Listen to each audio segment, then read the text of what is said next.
بنی ہوئی تھی اور نوٹس وغیرہ جو جاری ہوئے تھے جو آپ نے پٹیشن جو ہم نے پٹیشن دائر کی ہوئی ہے وہ انہوں نے کہا جی کہ آپ کی پیر والے دن آپ کی پٹیشن لگ رہی ہے، اس پر سماعت ہوگی پیر والے دن۔ شہزاد شوکت صاحب جو پریزیڈنٹ ہیں سپریم کورٹ بار کے وہ ساتھ بیٹھے ہوئے تھے، تو انہوں نے کوئی صحافیوں کے حوالے سے سوال کیا، تو میں نے انہیں کہا جی کہ آپ نے تو صحافیوں کو بالکل چیف صاحب کے سامنے لا کر کھڑا کر دیا، کٹہرے میں کھڑا کر دیا، تو پھر اس پر کچھ ناگواری بھی گزری اور اس طرح کے معاملات، تو پھر کچھ اور چیزیں ایسی ہوئی ہیں کہ جس پر وہ انتخابات کے حوالے سے بھی کچھ معاملات انڈر ڈسکشن ہوئے کہ وہاں کیا ہوا۔ پھر ایک سوال جو ہمارے دوست نے کیا جب ہم وہ فوٹو سیشن ہو رہا تھا، تو قمر زیدی صاحب انہوں نے مجھے بڑے روکتے رہے دوست، جب میں سوال کرنے لگا تو میں نے کہا ٹھیک ہے میں نہیں کرتا سوال، لیکن قمر زیدی صاحب نے پوچھا کہ اچھا جو اس فوٹو فریم میں سارے آ جائیں تاکہ ایف آئی اے کے جو نوٹسز ہوتے ہیں آپ پر وہ اس کا کوئی افیکشن نہ ہو، افیکٹ نہ کرے، تو قاضی صاحب نے اس پر بھی بڑی ناگواری کا اظہار کیا۔ بات بھی غلط ہے یار، ایسے تھوڑی کہتے ہیں، تو چیف جسٹس صاحب پاکستان ہے وہ۔ دوسرا مغل صاحب نہیں، وہ بات تو ٹھیک ہے چیف جسٹس آف پاکستان ہے، تو ایک بات یہ بھی ہوئی کہ وہاں پر جب کوئی وکیل دلائل دے رہا ہوتا ہے تو ہمارے ایک دوست نے کہا کہ آپ کسی کو بولنے نہیں دیتے نا، تو ایسا میں نے کہا سر ایسا لگ رہا ہے کہ آپ دلائل دے رہے ہوتے ہیں، وہ وکیل کٹہرے میں کھڑا تھا، آپ دلائل دے رہے ہوتے ہیں۔ اس بار بھی تھوڑا سا بہرحال چلیں وہ ہو گیا۔ سنا آپ کے وی لاگس بھی دیکھتے ہیں؟ بس وی لاگس تو وہ سب کے دیکھتے ہیں، انہوں نے ذکر کیا آج کہ فلاں فلاں فلاں، انہوں نے جو سولو کرتا ہے اس کا بھی ذکر کیا کہ یہ فلاں بندہ سولو کرتا ہے، اسناد ملک صاحب کے حوالے سے کہ وہ سولو کرتے ہیں، اور ہمیں کہا گیا کہ آپ فلاں فلاں فلاں کے ساتھ بیٹھتے ہیں، اور نام بھی لیے گئے اس کا کہ جو ہے نا، اور وہ پھر یہ بھی کہا گیا کہ اچھا وہ سٹوریز بھی یاد ہوتی ہیں انہیں چیف جسٹس صاحب کو کہ اس سٹوریز پر آپ نے یہ جو ہے نا وہ کرٹیسزم کیا تھا،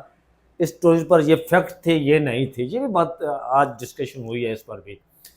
تو یہ ہے کہ آج پھر جیسے سردار طارق مسعود صاحب ریٹائر ہو رہے ہیں، لیکن سردار طارق مسعود صاحب نے، میں خبر آپ کو یہ دے دوں کہ کچھ عرصہ پہلے ایک شادی کے پروگرام میں انہوں نے کہا تھا کہ بیٹھے ہوئے تھے تو انہوں نے کہا کہ مجھے قاضی صاحب کہہ رہے ہیں کہ آپ آفٹر ریٹائرمنٹ ایڈاک جج کے طور پر کنٹینیوٹی رکھیں، تو میں نے انکار کر دیا تھا کہ میں نہیں کروں گا ایسا، لیکن آج میری خبر یہ ہے کہ آفٹر ریٹائرمنٹ وہ ایڈاک جج کے طور پر کام کرتے رہیں گے سپریم کورٹ میں۔ سردار طارق مسعود صاحب آفٹر ریٹائرمنٹ ایڈ ہاک جج کے طور پر سپریم کورٹ میں خدمات سر انجام دیتے رہیں گے، اور یہ خبر ہے میں جو دے رہا ہوں کے رائٹ ہینڈ پہ بیٹھ ہاں، اس کی وجہ یہی ہے کہ چیف جسٹس قاضی فائز عیسیٰ صاحب جو ہے وہ انہیں نہیں چھوڑنا چاہتے۔ اچھا آج وہ انہوں نے ایک سوال میں نے یہ بھی کیا تھا انہیں آج چیف جسٹس صاحب سے کہ جب آپ بھٹو ریفرنس سن رہے تھے تو ہم سوچ رہے تھے کہ شاید کوئی ایک دو جج اس میں وہ اختلاف کریں، لیکن وہ یونانیمسلی آپ کا سارا سلسلہ آیا، تو میں نے کہا جی جسٹس منصور شاہ جس طرح سوالات اٹھا رہے تھے تو میں سمجھ رہا تھا کہ وہ شاید اس سے اختلاف کرے یا جسٹس یحییٰ آفریدی، تو سردار طارق مسعود کہنے لگے کہ جسٹس یحییٰ آفریدی اصل میں میرے ساتھ بیٹھا ہوا تھا اور مجھے پتا کہ میں نے اس کو قابو کیسے رکھنا ہے تو یحییٰ آفریدی تو پٹھان ہے نا، لیکن مجھے پتا ہے کہ میں اسے قابو کیسے رکھنا ہے۔ اور جسٹس منصور شاہ کے حوالے سے چیف جسٹس نے کہا کہ وہ اصل میں جب سوالات اٹھاتے تو پھر کلیئرٹی ان کے شو آف مائنڈ وہ بھی کر دیتے ہیں کہ میں نے کس طرف جانا ہے کس طرف نہیں جانا ہے، اور یہ بات ان کے بقول ہم تو جب کوئی جسٹس منصور شاہ سوال اٹھاتے ہیں تو ہم اس میں یہ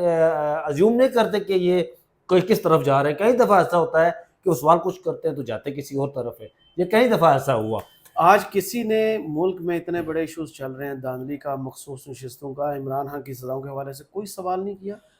سوال انتخابات کے حوالے سے ایک بات ہوئی انتخابات کے حوالے سے، تو انہوں نے کہا کہ انتخابات جو ہے نا وہ ہوئے، کیونکہ پتھر پر لکیر انہوں نے لگائی تھی، تو اب ذمہ داری تو ابھی پوری نہیں ہوئی کیونکہ سیٹیں چوری ہو گئی بات۔ اچھا ایک مغل صاحب نہیں پہلے اس کا جواب نہیں میں اس کا جواب دوں گا، لیکن پہلے جب وہ ہمارے پاس آئے نا تو اس سے پہلے انہوں نے ایک کمٹمنٹ ہم سے کی تھی، چیف صاحب نے کمٹمنٹ یہ کی تھی کہ کوئی ایسا سوال نہیں کرنا، اگر سوال کیا گیا تو وہ آف دی ریکارڈ رہے گا، نہیں جو جوابات میں نے دینے تھے کچھ سوالوں کو میں نے دے دیے، باقی جو ہے نا وہ اگلے ہفتے آپ دیکھیں گے انتہائی کروشل، میں آپ کو بتاؤں کہ وہ ہفتہ آنے والا ہے، نہیں عدلیہ کے حوالے سے سپریم کورٹ میں بہت اہم کیسز اگلے ہفتے میں لگنے والے ہیں، جو میں آپ کو یہ خبر دے چکا ہوں، ایک تو صحافیوں کے حوالے سے، اور دوسرا جو اعجاز حسن صاحب نے پٹیشن دائر کی ہے جس میں 5 رکنی بینچ ہے، جس میں جسٹس اعجاز حسن کی سربراہی میں فیصلہ ہوا تھا ملٹری کورٹ ملٹری کورٹس میں سول کا ٹرائل انہوں نے کالعدم کرا دیا تھا، نہیں ہوگا. اس میں ایک سیکشن تھی 2D جس میں جسٹس یحییٰ آفریدی نے خلاف کیا تھا، باقی وہ بھی فیصلہ یونانی میسری تھا. لیکن پھر بعد میں یہ ہوا کہ سردار طارق مسعود کی سربراہی میں 6 رکنی بینچ بنا جس نے اس کو کالعدم قرار دیا. اس فیصلے کو معطل کرتے ہوئے کہا جی کہ ملٹری کورٹ میں ان کا ٹرائل جاری رکھا جائے، لیکن تا وقت سپریم کورٹ سے انہوں نے کنڈیشن کر دیا تھا. تو آج یہ سوال بھی اٹھا وہاں پر کہ جسٹس سردار طارق مسعود، جسٹس مظاہر اکبر نقوی اور جسٹس منظور ملک، یہ 3 جج تھے سپریم کورٹ میں جو کرمنل کیسز ایکسپرٹ تھے. اب آج یہ سوال اٹھا. اب دیکھیں جسٹس مظاہر اکبر نقوی صاحب بھی چلے گئے، جسٹس منظور ملک صاحب بھی ریٹائرڈ ہو گئے، اب سردار طارق مسعود صاحب بھی جا رہے ہیں. پیچھے کون سا ایسا شخص ہے جو کرمنل جج ہے، آنریبل جج جو کرمنل کیسز کو سنے گا؟ یہ آپ نے خبر دی مظاہر نقوی صاحب کو برطرف کرنے کی سفارش کر دی،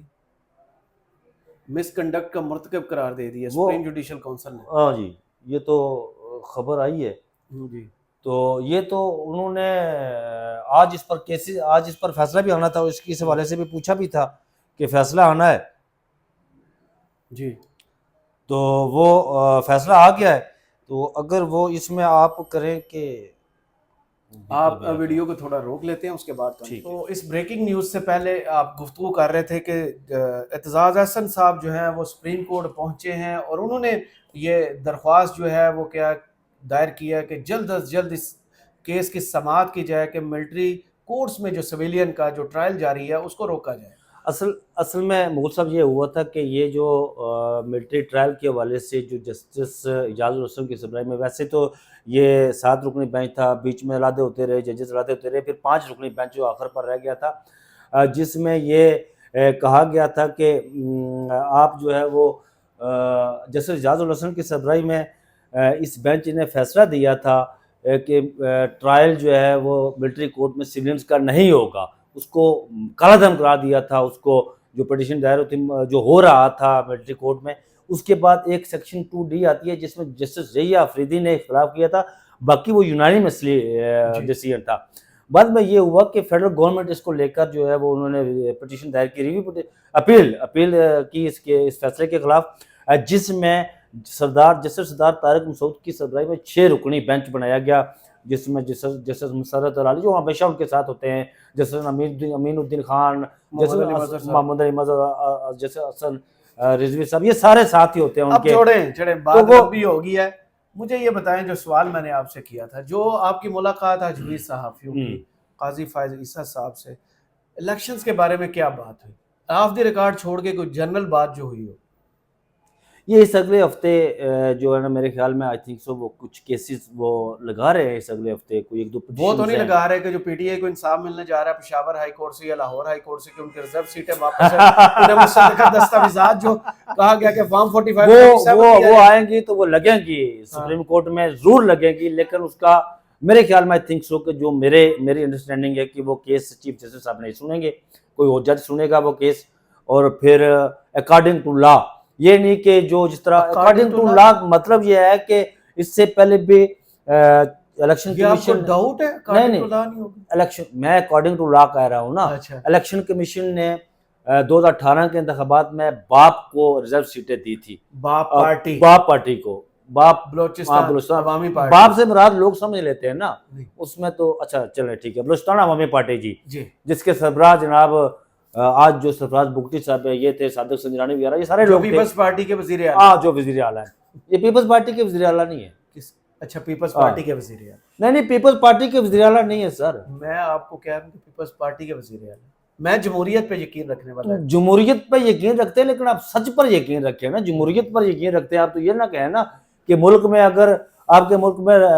آئین اور قانون کی پائمالی ہو رہی ہو تو آپ کہیں میں جمہوریت پر یقین رکھتا ہوں، یہ نہ کہیں. میں نے کب کہا؟ نہیں وہ جن کے ہیں سرفراز بگٹی صاحب جن کے ہیں تو ہیں نا جی، عوامی نمائندے. عوامی نمائندے بھی نہیں ہیں وہ، ان کے ہیں جن کے پاس، جن کی شہباز شریف نے کوئٹہ میں کھڑے ہو کر کہا تھا مسنگ پرسن کے حوالے سے جب بات ہوئی اختر مینگل صاحب نے، تو انہوں نے کہا جی کہ مینگل صاحب میں اختیارات والوں سے بات کروں گا،